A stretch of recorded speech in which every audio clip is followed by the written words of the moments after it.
كي نعمل. العلم ضياء المستقبل والعالم صاحب. السلام علیکم ورحمۃ اللہ وبرکاتہ۔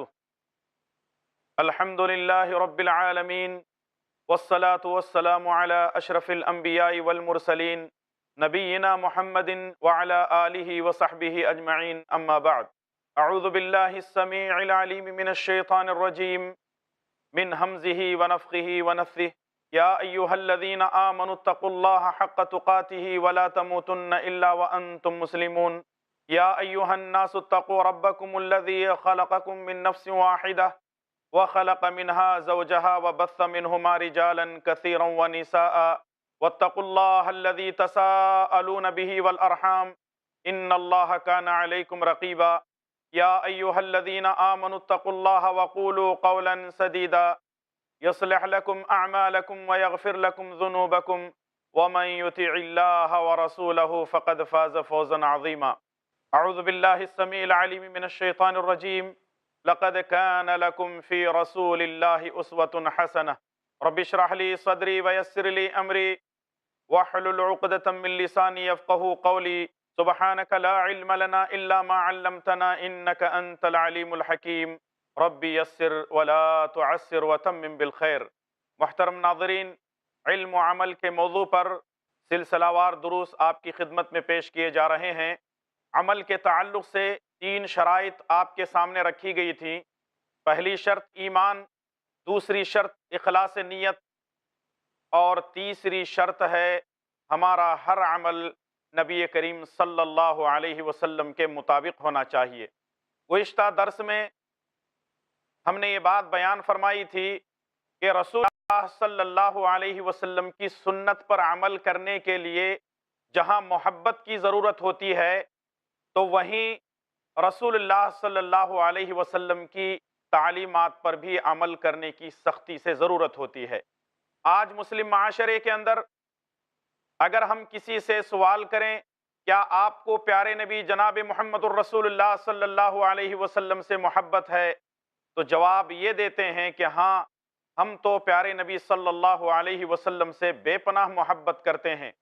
دنیا کی ہر چیز سے ہم نبی کریم صلی اللہ علیہ وسلم سے محبت ہیں، لیکن جب ہم ان کو عملی میدان میں دیکھتے ہیں، پریکٹیکلی ان کے اندر کوئی ایسی علامت، کوئی ایسی نشانی نظر نہیں آتی جس کے بارے میں ان کے حق میں یہ فیصلہ کر سکیں کہ یہ لوگ واقعی میں رسول اللہ صلی اللہ علیہ وسلم سے محبت کرتے ہیں، کیونکہ محبت کرنے والے کے پاس اس کی علامات کا پایا جانا ضروری ہے، اور جب تک اس کے اندر محبت کی علامتیں نہیں پائی جائیں گی تب تک وہ کامیاب نہیں ہو سکتا۔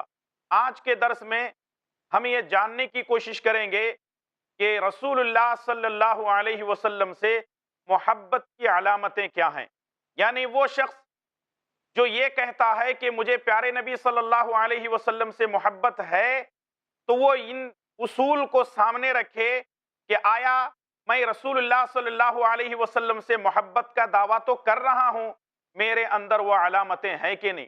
اہل علم نے اس کی 4 علامتیں بیان کی ہیں۔ آئیے سب سے پہلی علامت آپ کی خدمت میں پیش کرنے جا رہا ہوں۔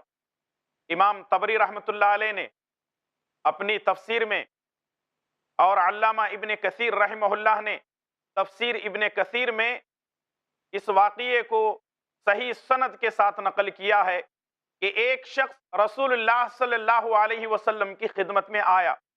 جاء رجل من الانصار الى النبی صلی اللہ علیہ وسلم وهو محزون۔ نبی کریم صلی اللہ علیہ وسلم کی خدمت میں ایک شخص غمگین ہو کر آیا، غمزدہ ہو کر کے آیا، اس کی شکل اتری ہوئی تھی، عجیب سی کیفیت اس نے بنائی ہوئی تھی۔ اللہ کے پیارے نبی جناب محمد الرسول اللہ صلی اللہ علیہ وسلم چہروں کو دیکھ کر کے پڑھ لیتے تھے کہ یہ خوش ہے یا ناخوش ہے۔ اس کے چہرے کو نبی کریم صلی اللہ علیہ وسلم نے دیکھا، اس کے چہرے سے افسردگی نظر آ رہی تھی۔ اللہ کے پیارے نبی جناب محمد الرسول اللہ صلی اللہ علیہ وسلم نے اس شخص سے سوال کیا، یا فلان مالی اراک محزونا، اے فلان کیا بات ہے، تو غمزدہ نظر آ رہا ہے، کوئی پریشانی ہے؟ کوئی مشکل ہے، کوئی مصیبت ہے، اللہ کے نبی صلی اللہ علیہ وسلم نے فرمایا آخر تمہارے پاس کیا پریشانی ہے؟ یا نبی اللہ شیء فکرت فی، اے اللہ کے نبی صلی اللہ علیہ وسلم ایک مسئلے کو لے کر میں رات دن فکر مند رہتا ہوں، پریشان رہتا ہوں، کروں تو کیا کروں؟ بتایا بھی نہیں جاتا، دکھایا بھی نہیں جاتا، چھپایا بھی نہیں جاتا۔ اے اللہ کے نبی صلی اللہ علیہ وسلم میں پریشان ہوں، غمزدہ ہوں، غمگین ہوں، رات دن بس یہی فکر کھائے جا رہی ہے۔ اللہ اکبر! وہ کون سی فکر تھی اس صحابی کو؟ وہ کون سی فکر تھی جو اس کو غمزدہ کر رہی تھی؟ اس کا چہرہ اترا ہوا تھا۔ پیارے نبی صلی اللہ علیہ وسلم نے پوچھا آخر وہ پریشانی پیش تو کرو، وہ ہے کیا چیز؟ کس پریشانی میں مبتلا ہو؟ کون سی فکر تم کو کھائے جا رہی ہے؟ قال، تو صحابی نے کہا، اس شخص نے کہا اے اللہ کے نبی صلی اللہ علیہ وسلم ہم صبح شام آپ کو دیکھتے ہیں، صبح شام ہم آپ کے ساتھ رہتے ہیں، آپ کے ساتھ اٹھتے بیٹھتے ہیں، آپ کی مجلسوں میں رہتے ہیں، آپ کے ساتھ کھاتے پیتے ہیں، آپ کے ساتھ چلتے پھرتے ہیں، لیکن ایک مسئلہ میرے پاس یہ ہے، میں یہ سوچ رہا ہوں اور اس مسئلے کو لے کر کے پریشان ہوں، غدن ترفع مع النبیین فلا نصل الیک، اے نبی کریم صلی اللہ علیہ وسلم اس دنیا سے تو ہر کسی کو جانا ہے، موت واقع ہو جائے گی، آپ بھی چلے جائیں گے، ہم بھی چلے جائیں گے۔ اے اللہ کے نبی صلی اللہ علیہ وسلم پریشانی اور فکر یہ لاحق ہو رہی ہے کہ آپ تو کل قیامت کے دن جنت میں نبیوں کے ساتھ ہوں گے، ہم وہاں کیسے پہنچ پائیں گے؟ اللہ اکبر! فکر ہے تو کس چیز کی ہے؟ فکر ہے تو کس چیز کی ہے؟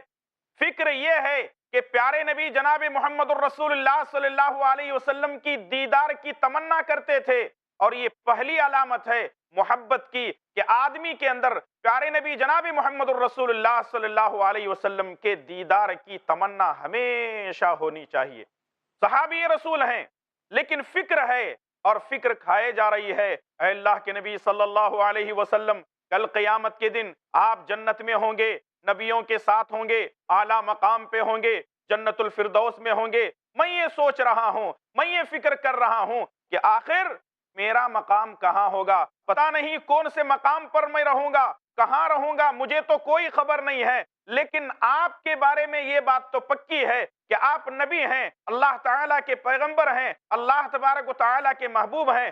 ظاہر ہے کہ اللہ تبارک و تعالیٰ کی جنت میں رہیں گے، لیکن میں اس کو لے کر پریشان رہتا ہوں، آپ کا دیدار تو دنیا میں ہو جاتا ہے، آخرت میں آپ کے دیدار کی تمنا ہے، دنیا میں بھی آپ کی دیدار کی تمنا رہتی ہے، ہمیشہ میں آپ کو دیکھتا رہتا ہوں، لیکن یہ سوچتا ہوں کہ میرے ساتھ کیا معاملہ ہوگا۔ اللہ کے پیارے نبی جناب محمد الرسول اللہ صلی اللہ علیہ وسلم ابھی جواب بھی نہیں دے پاتے ہیں، جبرائیل علیہ السلام نازل ہوتے ہیں، جبرائیل علیہ السلام نازل ہوتے ہیں، اور قرآن کریم سورہ نساء سورہ نمبر 4 آیت نمبر 69 نازل ہوتی ہے۔ اللہ تبارک و تعالیٰ نے ارشاد فرمایا، یعنی جبرائیل علیہ السلام یہ آیت لے کر نازل ہوتے ہیں، وَمَن يُطِعِ اللَّهَ وَالرَّسُولَ وَمَن يُطِعِ اللَّهَ وَالرَّسُولَ فَأُولَئِكَ مَعَ الَّذِينَ أَنْعَمَ اللَّهُ عَلَيْهِمْ مِنَ النَّبِيِّينَ وَالصِّدِّيقِينَ وَالشُّهَدَاءِ وَالصَّالِحِينَ وَحَسُنَ أُولَئِكَ رَفِيقًا۔ وَمَن يُطِعِ اللَّهَ وَالرَّسُولَ، جو اللہ اور پیارے نبی جناب محمد الرسول اللہ صلی اللہ علیہ وسلم کی اطاعت کرتا ہے، وَمَن يُطِعِ اللَّهَ وَالرَّسُولَ فَأُولَئِكَ مَعَ الَّذِينَ أَنْعَمَ اللَّهُ عَلَيْهِمْ، کل قیامت کے دن وہ ان لوگوں کے ساتھ ہوگا جن پر اللہ تبارک و تعالی نے انعام کیا ہوگا۔ اللہ اکبر! کتنا بڑا انعام ہے نبی کریم صلی اللہ علیہ وسلم کی صحبت میں رہنا، نبی کریم صلی اللہ علیہ وسلم کے دیدار کی تمنا کرنا۔ میرے لیے اور آپ کے لیے غور کرنے والا مقام ہے۔ ہم میں سے ہر شخص پیارے نبی جناب محمد الرسول اللہ صلی اللہ علیہ وسلم سے محبت کا دعویٰ ضرور کرتا ہے، لیکن سوال یہ ہے کہ کیا ہم پیارے نبی صلی اللہ علیہ وسلم کے دیدار کی تمنا کرتے ہیں؟ آپ نے دیکھا ہوگا کہ جو آدمی جس سے جتنی محبت کرتا ہے اتنا ہی اس سے دیدار کی تمنا بھی کرتا ہے۔ آپ دیکھیں کہ ماں باپ اپنے بچوں سے بے پناہ محبت کرتے ہیں، ماں باپ اپنے بچوں کو اپنی نظر کے سامنے رکھتے ہیں، دیکھنا چاہتے ہیں، اسی طریقے سے اولاد اپنے ماں باپ سے بے پناہ محبت کرتی ہے، تو اولاد بھی یہ کوششیں کرتی ہے کہ ماں باپ کو ہم دیکھتے رہیں، ماں باپ کے ساتھ رہیں۔ اسی طریقے سے آپ دیکھ لیں، مثال کے طور پر آپ کا ایک کوئی دوست ہے، عورتوں میں اگر لے لیں، کوئی ایک عورت اپنی سہیلی سے بے پناہ محبت کرتی ہے تو ان کے دلوں کے اندر ایک آرزو ہوتی ہے، ایک تمنا ہوتی ہے کہ ہم بار بار ملاقات کرتے رہیں، ایک دوسرے کو دیکھتے رہیں۔ ہو بہو یہی معاملہ پیارے نبی جناب محمد الرسول اللہ صلی اللہ علیہ وسلم کے ساتھ ہونی چاہیے۔ کیوں کہ جو شخص نبی کریم صلی اللہ علیہ وسلم سے سچی محبت کرتا ہے، محبت کے ساتھ ساتھ اس کے اندر یہ جذبہ بھی ہونا چاہیے کہ رسول اللہ صلی اللہ علیہ وسلم کا دیدار مجھے نصیب ہو۔ ہم نے تو رسول اللہ صلی اللہ علیہ وسلم کو دیکھا نہیں ہے، 1400 سال کا عرصہ گزر گیا، ہم نے نبی کریم صلی اللہ علیہ وسلم کو دیکھا نہیں ہے، لیکن یہ تمنا ہونی چاہیے کہ ہم ایسے کام کریں کہ جس کی وجہ سے اللہ تبارک و تعالی ہم کو جنت میں داخل کرے اور رسول اللہ صلی اللہ علیہ وسلم کی رفاقت ہمیں نصیب ہو۔ اللہ اکبر! وہ صحابی کے اندر کیا تڑپ تھی، وہ صحابی کے اندر کیا جذبہ تھا، آپ کے دیدار کی تمنا ان کو کھائے جا رہی تھی۔ رسول اللہ صلی اللہ علیہ وسلم نے ابھی جواب بھی نہیں دیا، جبرائیل علیہ السلام قرآن کریم کو لے کر نازل ہوتے ہیں کہ جو لوگ اللہ تعالیٰ کی اطاعت کرتے ہیں، جو لوگ رسول اللہ صلی اللہ علیہ وسلم کی اطاعت کرتے ہیں، کل یعنی جنت میں ان لوگوں کے ساتھ ہوں گے جن پر اللہ تبارک و تعالیٰ نے انعام کیا ہوگا۔ من النبیین، نمبر 1 نبیوں کے ساتھ وہ رہیں گے، والصدیقین سچے لوگوں کے ساتھ رہیں گے، والشہداء شہیدوں کے ساتھ رہیں گے جنہوں نے اپنی جانوں کو اللہ کی راہ میں قربان کر دیا، والصالحین نیک لوگوں کے ساتھ رہیں گے، یعنی اولیاء اکرام کے ساتھ رہیں گے، مفسرین محدثین ائمہ اکرام کے ساتھ رہیں گے جنہوں نے دنیا کے اندر ایسے ایسے بھلے کام، نیک کام کیے، ان کی نیکیوں کی وجہ سے، ان کی بھلائیوں اور کار خیر کی وجہ سے اللہ تبارک و تعالیٰ نے اپنی جنت میں ان کو داخل کیا ہوگا۔ ویسے لوگوں کے ساتھ اللہ تبارک و تعالیٰ ان لوگوں کو رکھے گا جو پیارے نبی جناب محمد الرسول اللہ صلی اللہ علیہ وسلم کے دیدار کی تمنا کریں گے۔ العلم ضياء المستقبل والعالم صاحبه الأول۔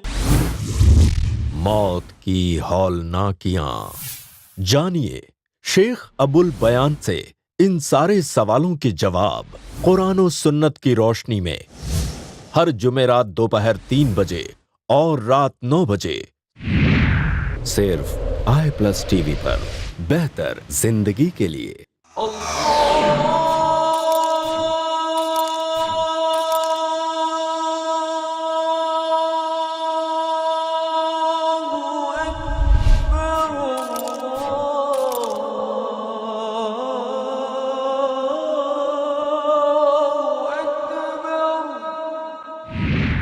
صرف i+ ٹی وی پر، بہتر زندگی کے لیے۔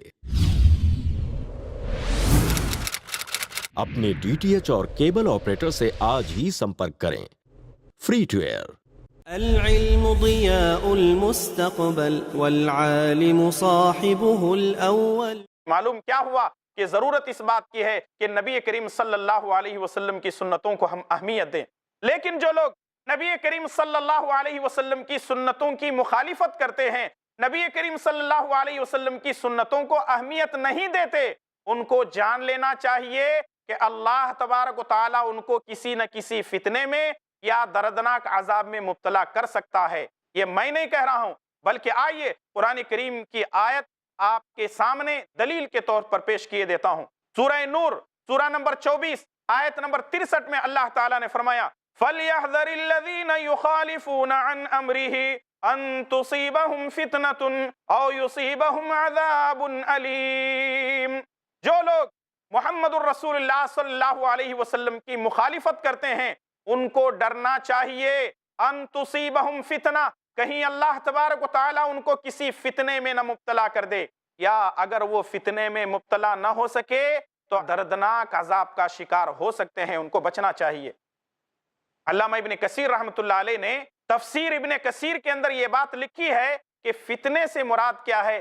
فتنے سے مراد یہ ہے کہ آدمی دنیا میں کفر اور بدعات میں مبتلا ہو سکتا ہے رسول اللہ صلی اللہ علیہ وسلم کی سنتوں کی مخالفت کرنے کی وجہ سے.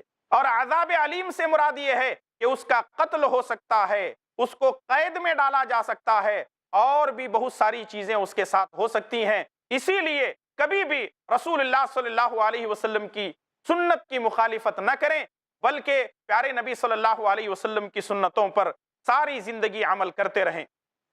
قرآن کریم کا ایک اور مقام سورہ نساء سورہ نمبر 4 آیت نمبر 65 میں اللہ تعالیٰ نے فرمایا فَلَا وَرَبِّكَ لَا يُؤْمِنُونَ فَلَا وَرَبِّكَ لَا يُؤْمِنُونَ حَتَّى يُحَكِّمُوكَ فِي مَا شَجَرَ بَيْنَهُمْ ثم لا يجدوا في أنفسهم حرجا مما قضيت ويسلموا تسليما فلا وربك لا يؤمنون. قسم ہے پروردگار کی، یہ مومن نہیں ہو سکتے. اللہ تبارک و تعالی نے اپنی قسم کھائی ہے اور ساتھ میں یہ کہا لا یؤمنون، وہ لوگ مومن نہیں ہو سکتے حتی یحکموک فیما شجر بینہم، جب تک کہ آپس کے تمام اختلافات میں آپ کو حاکم نہ مان لیں. یعنی ہمارے تمام اختلافات میں حاکم ہم کو پیارے نبی جناب محمد الرسول اللہ صلی اللہ علیہ وسلم کو ماننا ہے. ثم لا یجدوا فی انفسہم حرجا، حاکم تو ہم نے مان لیا، فیصلے کو مان لینے کے بعد ہمارے دل کے اندر کسی طرح کی تنگی اور ناخوشی نہیں ہونی چاہیے. وَيُسَلِّمُوا تَسْلِيمًا، اتنا ہی نہیں بلکہ نبی کریم صلی اللہ علیہ وسلم کے اس فیصلے کو فرما برداری کے ساتھ ہم قبول کر لیں. اس آیت کے تحت ایک واقعہ پیش کیا جاتا ہے. واقعہ اس طرح ہے، صحیح بخاری کے اندر یہ موجود ہے کہ رسول اللہ صلی اللہ علیہ وسلم کے پھوپھی زاد بھائی حضرت زبیر رضی اللہ تعالیٰ عنہ، ان کے کھیت کا ایک مسئلہ تھا. رسول اللہ صلی اللہ علیہ وسلم نے فیصلہ اپنے پھوپھی زاد بھائی کے حق میں سنا دیا. اب جو ان کے مقابل میں دوسرا شخص تھا، اس نے کہا کہ یہ تو رسول اللہ صلی اللہ علیہ وسلم کے رشتہ دار ہیں، اس لیے نبی کریم صلی اللہ علیہ وسلم نے ان کے حق میں فیصلہ سنا دیا ہے، ہمارے حق میں فیصلہ نہیں سنایا. زبیر رضی اللہ تعالیٰ عنہ خود کہتے ہیں، بخاری کی روایت ہے، یہ آیت اس وقت نازل ہوئی تھی. اور وہ آیت کون سی ہے؟ سورہ نساء سورہ نمبر 4 آیت نمبر 65 ہے.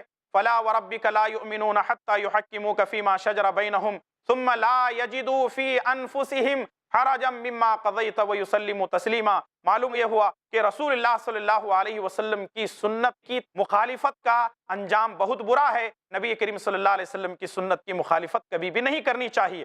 عام طور پر ہم اپنے مسلمان بھائیوں کو دیکھتے ہیں کہ وہ کھانے پینے میں رسول اللہ صلی اللہ علیہ وسلم کی سنتوں کا پاس و لحاظ نہیں رکھتے ہیں. یہ بات ہمیشہ یاد رکھیے، نبی کریم صلی اللہ علیہ وسلم نے سیدھے ہاتھ سے کھانے اور پینے کی تاکید کی ہے.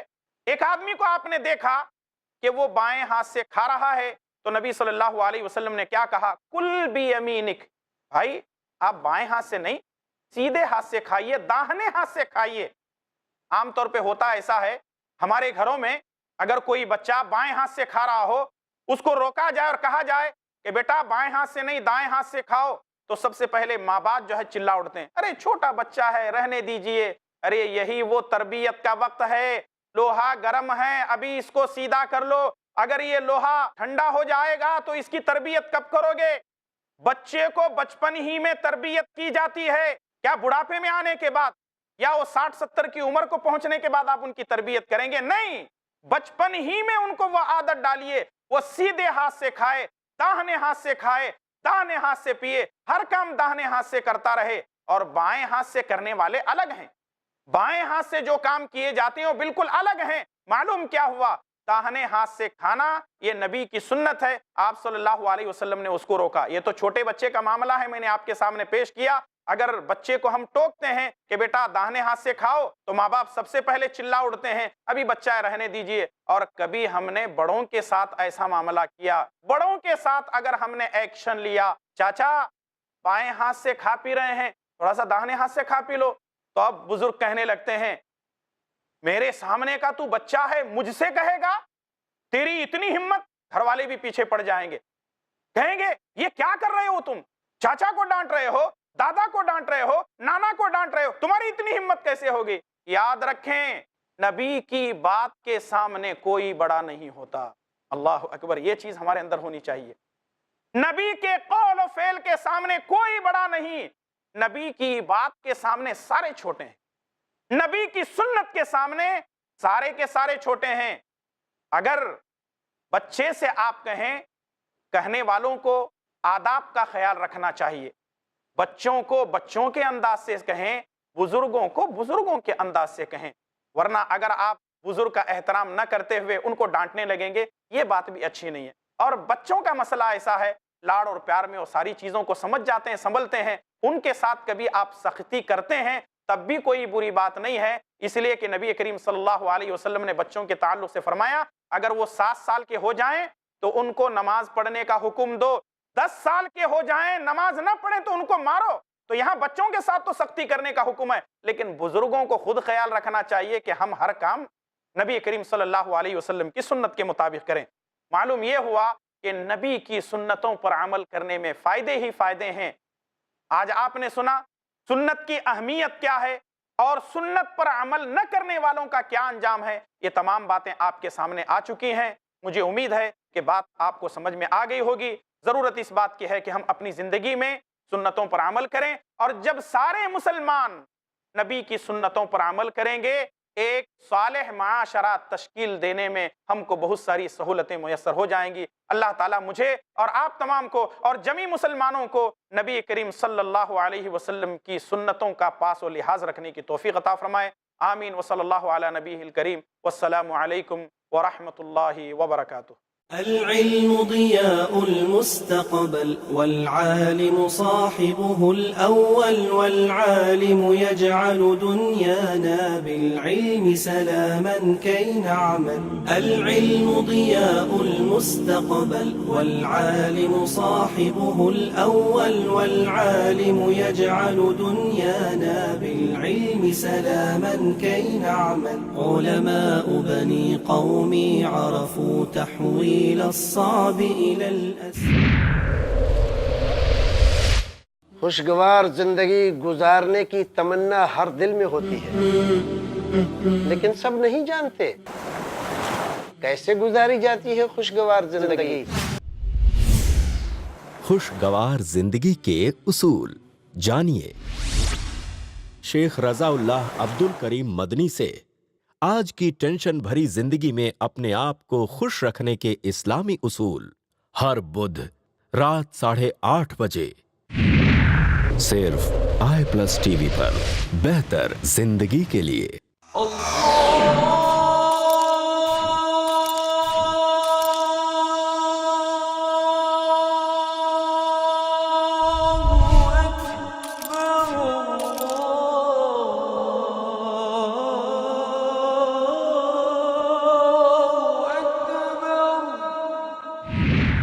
صرف i+TV پر. بہتر زندگی کے لیے.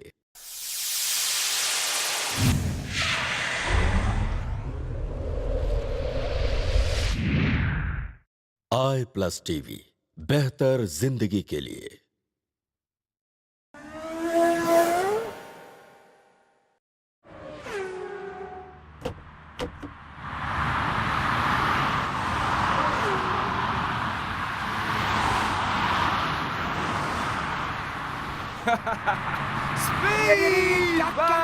کیا کر رہا ہے؟ ریلیکس میرے بھائی, یہ کیوں اتنی رفتار؟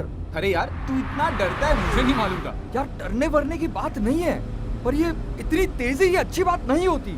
یار اچھی تو ایک ہی بات ہوتی ہے, اور وہ ہوتی ہے رفتار. اور جب گاڑی سپیڈ سے جاتی ہے نا دوست, تو میرے رگوں میں خون مچلنے لگتا ہے, مچلنے. سمجھا؟ یہی تو مزہ ہے, نشہ ہے. اور تو مسلمان ہے اور تیرے لیے نشہ حرام ہے. اب تو یہ مذہب کو بیچ میں مت لے کرا, ٹھیک ہے؟ اس عمر میں ہم مزہ نہیں کریں گے, ایڈونچر نہیں کریں گے, تو کب کریں گے؟ صرف یہی عمر نہیں ہے, ساری زندگی پڑی ہے مزے کے لیے, ایڈونچر کے لیے, پر ہمارے دین کی حد میں رہ کر. دین کی حد میں رہ کر تو یار ایسے بول رہا ہے جیسے کہ میں شراب پی کے گاڑی چلا رہا ہوں یا کسی غیر محرم کے ساتھ ہوں, اپنے دوست کے ساتھ ڈرائیو کا مزہ لے رہا ہوں. اب جی بھی لینے دے یار. ارے جینے کو تو بول رہا ہوں, اور اگر نہیں بولوں گا نا تو اللہ مجھ سے سوال کرے گا.